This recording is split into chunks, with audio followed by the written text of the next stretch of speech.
Dans cette vidéo, nous allons nous intéresser à la localisation dans PrestaShop. Alors, il peut arriver en fonction de la manière dont vous avez installé votre boutique que celle-ci soit en anglais. Vous allez donc devoir télécharger les éléments de localisation par rapport à la France de manière à ce que vous puissiez justement avoir les différents menus en français et que vous ayez des facilités, notamment en termes de navigation pour vos clients si votre boutique elle est essentiellement française. Alors, pour trouver ces éléments de localisation, eh bien, on va tout simplement utiliser dans la rubrique personnalisée le menu international. Si on clique sur ce menu, on voit qu'il y a 4 sous-menus: localisation, zone géographique, taxes, traduction.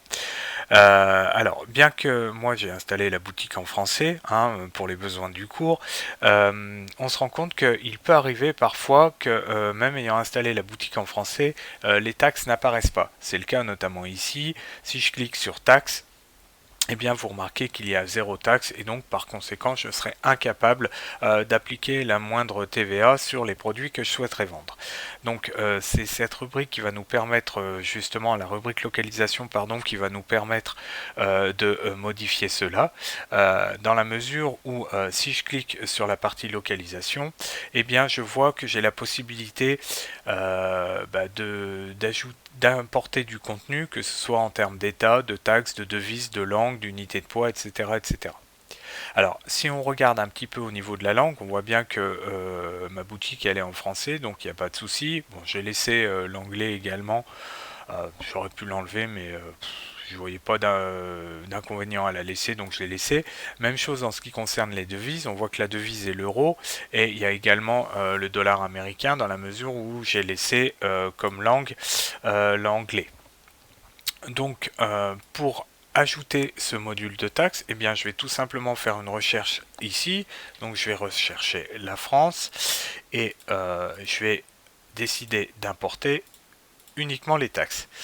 Alors, pour télécharger les données de localisation, on vous dit que si vous laissez oui, le pack sera téléchargé depuis prestashop.com. Sinon, il prendra le fichier qui est présent dans votre répertoire d'installation de PrestaShop.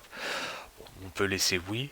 Donc moi, je vais importer ces taxes et on va remarquer que parfois, il y a des petits soucis en termes de taxes. Alors, j'avais bien choisi la France, j'avais bien dit que je voulais que les taxes, etc., etc. Mais si on va dans la zone de taxes, eh bien, on se rend compte que, en fait, il y a énormément de taxes qui ont été téléchargées. Alors, ce qu'on peut faire ici, c'est supprimer l'ensemble des taxes qui ne nous intéressent pas. C'est-à-dire qu'on va déjà tout sélectionner et puis on va décocher ici les taxes qui concernent la France, et en ce qui concerne les actions groupées, eh bien on va supprimer la sélection. Ça va nous permettre de nous retrouver uniquement avec les taxes, la TVA pardon, correspondant à la France. Alors évidemment, si vous souhaitez d'autres taxes, vous pouvez bien évidemment garder les taxes qui vous intéressent, mais dans l'exemple du cours, nous on va s'intéresser uniquement à la TVA française, donc c'est la raison pour laquelle j'ai supprimé l'ensemble des taxes. Donc on se rend compte maintenant qu'on va être capable d'appliquer un taux de TVA aux produits qu'on souhaite vendre, et par rapport à ça, il n'y aura pas de souci à ce niveau-là.